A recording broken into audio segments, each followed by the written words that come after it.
I'm Tanya Doucette, and welcome to Angel Hour. Tanya, good to see you here. What are the odds I'd run into you? I I know. didn't call you before, and what are the odds? We're both the wearing our same Angel Army shirt. shirt. Okay, that was All forced. right, that's Well, cool. listen, you know what? You What? look smarter in glasses, I gotta say. Anything you're about to say sounds more intelligent to me.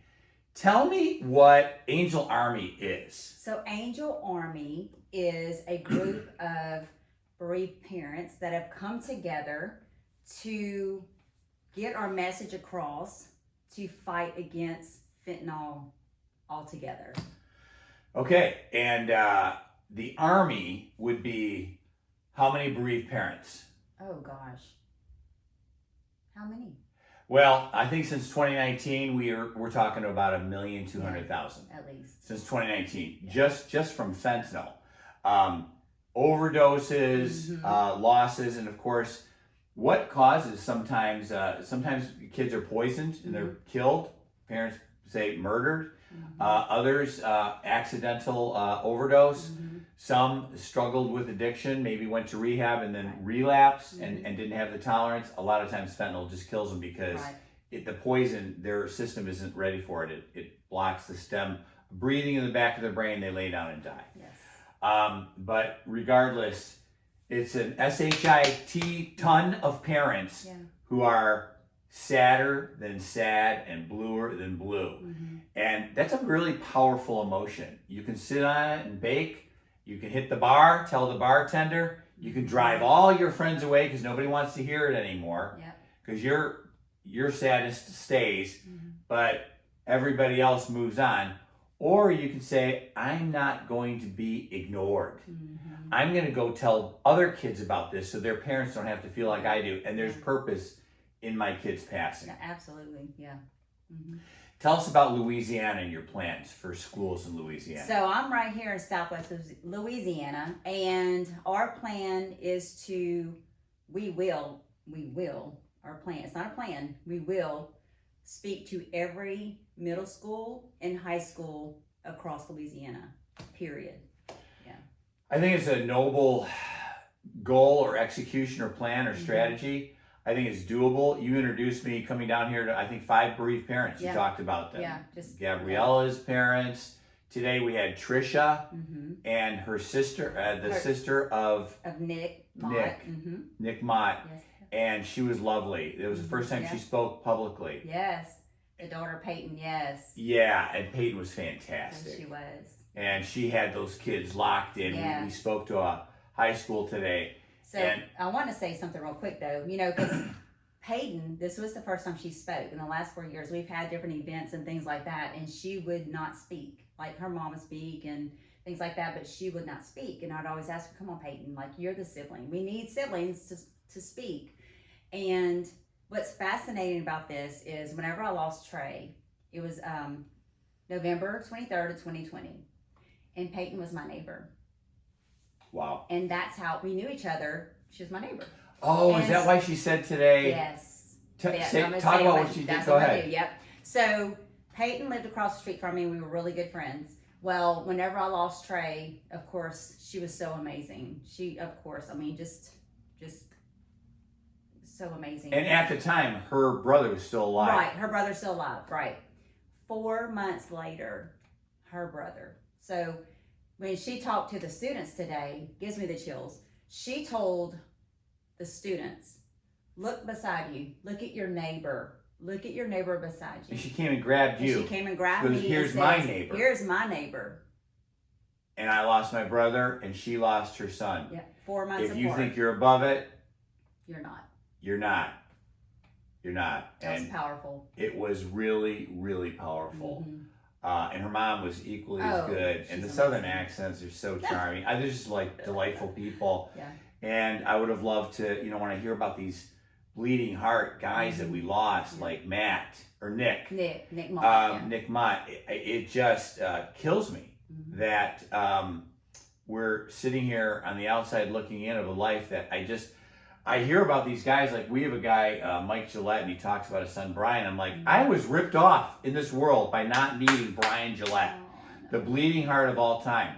He was at, Mike tells the story how he went at Brian's memorial. A girl came up to him, and she was suicidal, and she hugged Mike and said, "Your son talked me off the ledge from 2 to 4 in the morning. I was going to kill myself. He talked me off the ledge. He saved my life. I wish I could have saved his." Wow. Bleeding heart like that. Well, we lost Brian, and this past year, that girl followed through and took her own life.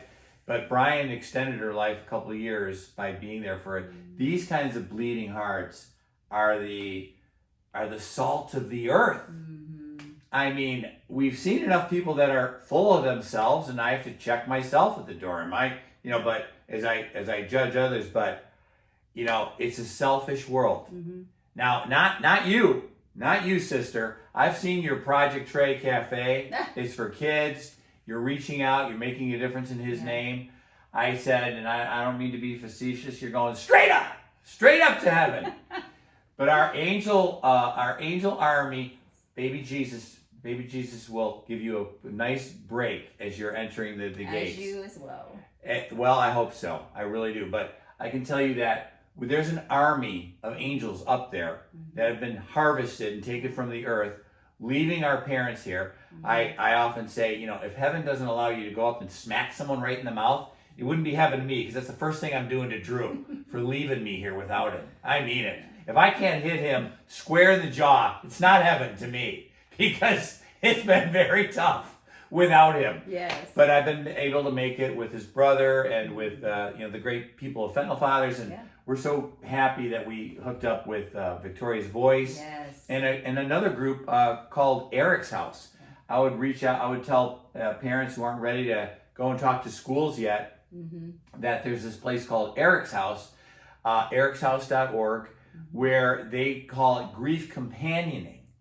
So they've all lost a kid. Like if you and I, if we called a counselor, I need some therapy. The therapist said, "Oh, sure, I'll come in for $250 an hour. What do you need to talk about?" Well, first of all, what do you know about my problem? You ever lose a kid? No. You got nothing for me. Nothing. So companioning is someone who has lost a kid, and they walk alongside you in these stages of grief.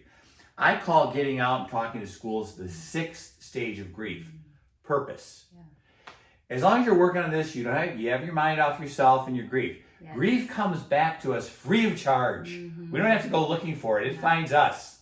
We run and stay a little bit of a distance ahead of it by our action, but it'll be there. So we don't have to work on that. Right. But we do have to work on making a difference. A big announcement, September 25th through 27th in Washington, D.C., angelarmy.com. Please sign up. We got a block of hotel rooms that we're going to have there. We're going to train national people how to get into schools. That's 80% of the job.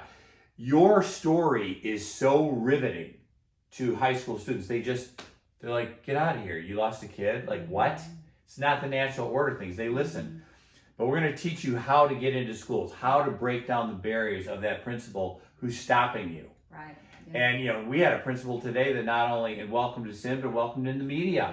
And now the whole area had broadcast about this need. It's going to help you expand your mission to hit every high school in Louisiana.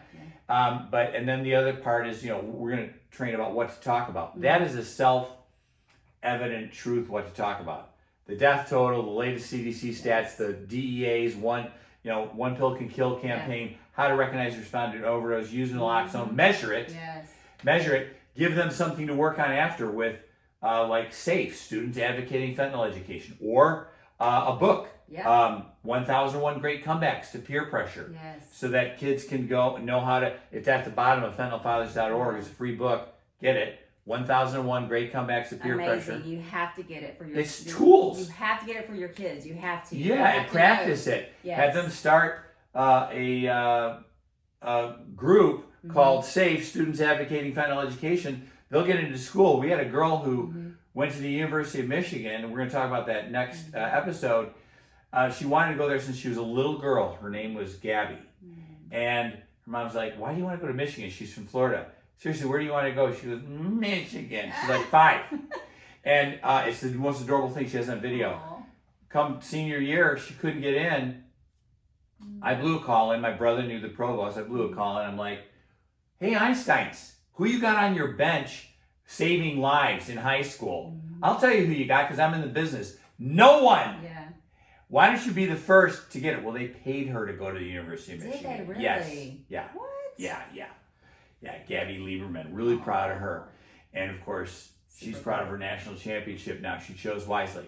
Yes. But yeah, join the Angel Army either for grief help, to go out and advocate and talk to high schools. We'll help you do that.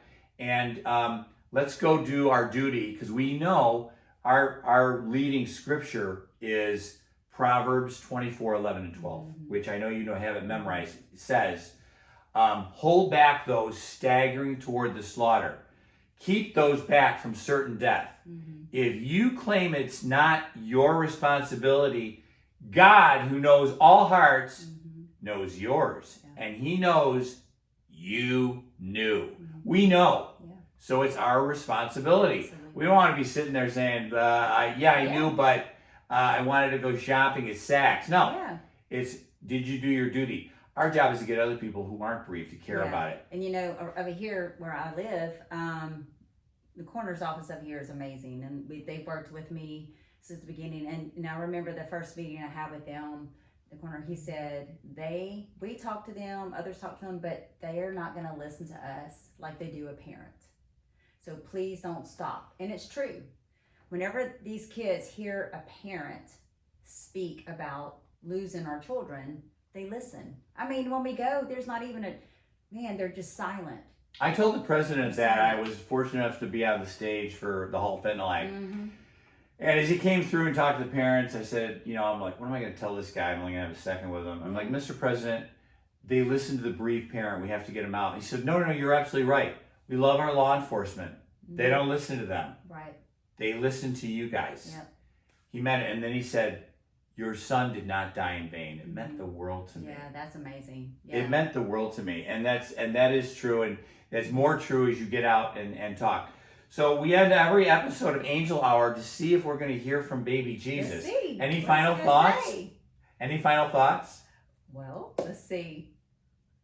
You're just excited to see what baby Jesus. Yeah, I just want to hear Jesus. Well, we have to see. Let's see. Let's see, baby. Yes, I'm baby Jesus, and I definitely agree that you should join Angel Army at angelarmy.com. You'll feel a lot better, and you'll see them soon.